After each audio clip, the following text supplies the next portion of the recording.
Okay, it took me a long time to get in front of this one. I'm trying to get everything set up and correct, and it's not working. But we're going to figure it out. Just got to keep making more, keep making more. Okay, we made a short earlier this week that talked about the 5 reasons that people don't want to discuss money and the stuff that happens because of this. And so I wanted to make a longer form of this and see if you guys can hang with me there. Now, if you don't struggle with money, or if you are well in control of your finances and your budgeting, and you're able to save and get out of debt, this ain't for you. I get it. Hopefully I didn't waste 30 seconds of your time. But those who do have this issue and don't really want to tell anybody about it, because as we'll discuss here, there's a lot of stuff that comes with it, a lot of baggage that comes with not being able to handle your money. And I speak specifically to like 30 to 50-year-old dudes, because that's my range. That's what I know. I don't know about married guys and all the budgeting that goes with that. I don't know about dudes with kids and all the stuff that goes on with that. I know what it's a single guy trying to survive out here, keep his stuff right. However much money you make, there's guys in 6 figures who don't know what they're doing with their money. I've helped some folks like that. It sucks sometimes because you don't know what's going on. You go to work and you do all this, and you don't know what's going on with your money. So, all right, let's jump in here. The 5 reasons that people don't want to talk about money. The first one is shame and embarrassment.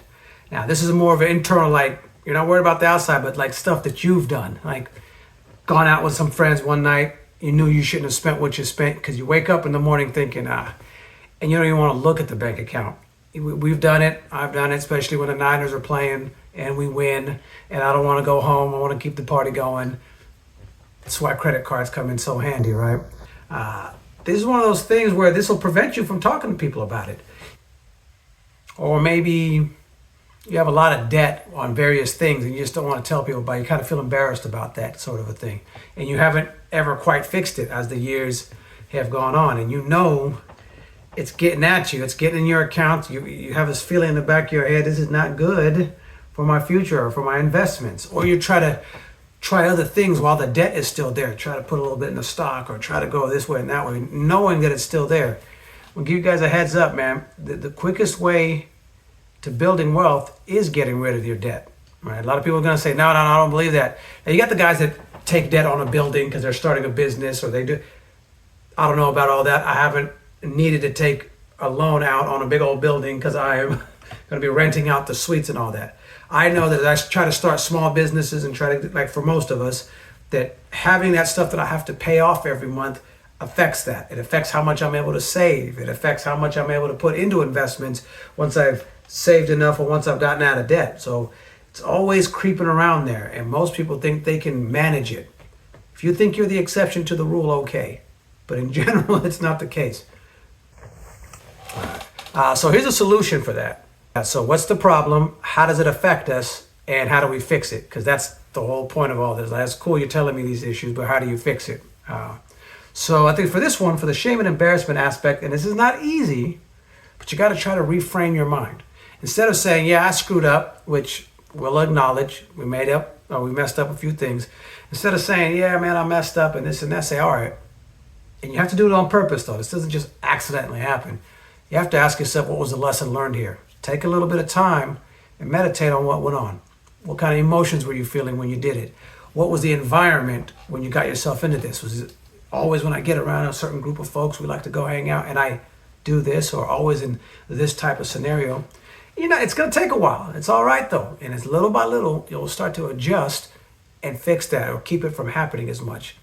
And then another thing is, like I said, get involved in communities or watch channels like this and talk with people. That's always a good way to get out of the whole stigma of, keeping it to yourself. And I screw up these certain things.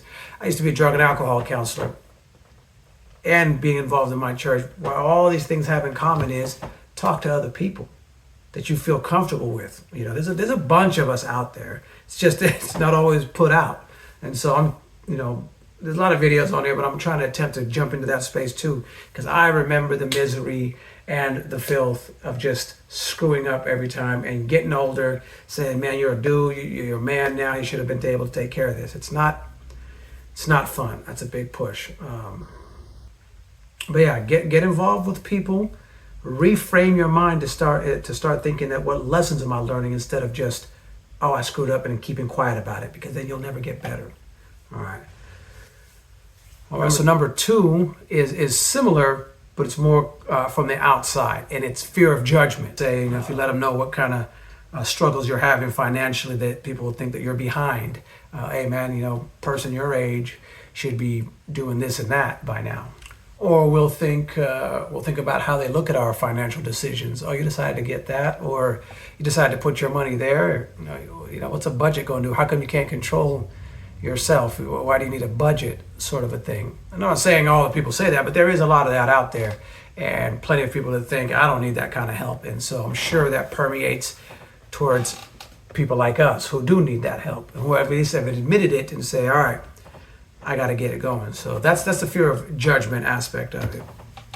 And what's the impact of this one? I've dealt with this one. You guys probably have too. You're worried about what they're going to say, and so you end up trying to keep up appearances, right?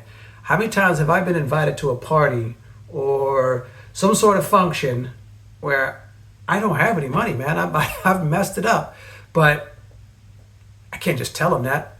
I don't have the money to go buy a gift, or buy a present for the family, or whatever the situation, graduation thing, whatever is going on. I don't have it. And instead of me just telling my people, that'd be crazy, right? How are they going to look at me? What are they going to think? Yeah, they'll say they love you. It's all good. But in your mind, you're thinking you're scared of the judgment. Whether it's happening or not, you're scared of it. What does that do? That'll keep you in the dark, and you won't talk about it, and you won't get better. I hope you guys are noticing a theme here. But when we are scared to discuss something, what happens to it? In the dark, and nothing gets better. That's true for any issues that we have, from addictions to discipline to whatever. If you don't talk about it, it just gets worse and worse. Then you start getting in your own head about things, and you know how that goes. So what would be the answer then to this sort of situation? Because you don't want to be in the dark about it, right? You want to be able to talk to people about it. So this one, and it's hard. Again, it's kind of like the first one where you had to shift your mindset instead of feeling embarrassed and saying, "Oh, I screwed up." Try to learn a lesson from it. With this one, and this probably gets easier as we get older because we just don't care as much. But shift away from them to your own goals. First of all, try to get with some people and talk about goals and talk about what you can do for yourself. Because in reality, I know, they don't pay your bills. They don't know what's going on in your house. You have to make that decision. And a little side note, and you can look this up, I believe it's close to 70% of people are in debt.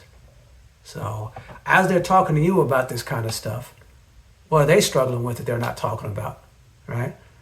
Pick a neighborhood, 6 out of 10 of them, right? Three out of 5 are struggling with something. You had a nice BMW and the Audi looks cool, right? The house is nice, manicured up front. How are they getting by every day, right? They don't want to discuss that. So don't worry about all that's going on out there. Focus on your goals and see what you want to do. This one's probably the easiest one to fix. It's lack of education. And the impact that it has on you, again, is that you're nervous, you're scared to talk to people about it, or just uncomfortable to talk about it. You don't want to look like you don't know what you're talking about. So you just don't bring things up. But you're not taught to, separate a little bit of this, learn this particular habit, learn to invest this much, learn to balance these things. We're not taught all these things. Or you might not quite understand how credit scores work and all this other stuff there's no reason to be embarrassed for, because, a couple of courses, a little bit of Googling, a few hours for about a week, and you're on top of it, probably more than most people. So things like this will also keep you in the dark. They don't want, you won't talk about it. You won't bring it up with people. And actually it kind of goes along with what number 5 is. We might as well just bundle them up. Number 5 is it's cultural. I'm from Northeast Africa. And I don't know about every one of us. I'm Eritrean. We were borders with Ethiopia up there. I don't know about every one of them, but I know you ask these cats about money, they're like, it's none of your business. So you're growing up. They expect you to have good money and all that later on, but they didn't teach you any of this. They didn't teach you how much to put away when the first time you get your check, or how much to put in this little place. You ask them how much the rent is, or how much they don't talk about that stuff. It's just inherently, you don't do it. It's taboo. So that will couple with them not teaching you anything about it. So you got that in the house, and then you have that outside the house in the schools, elementary and all that growing up. So what are you supposed to do? You're going to have to get a job. You got to go out and work, and you're expected to just, have a bunch now?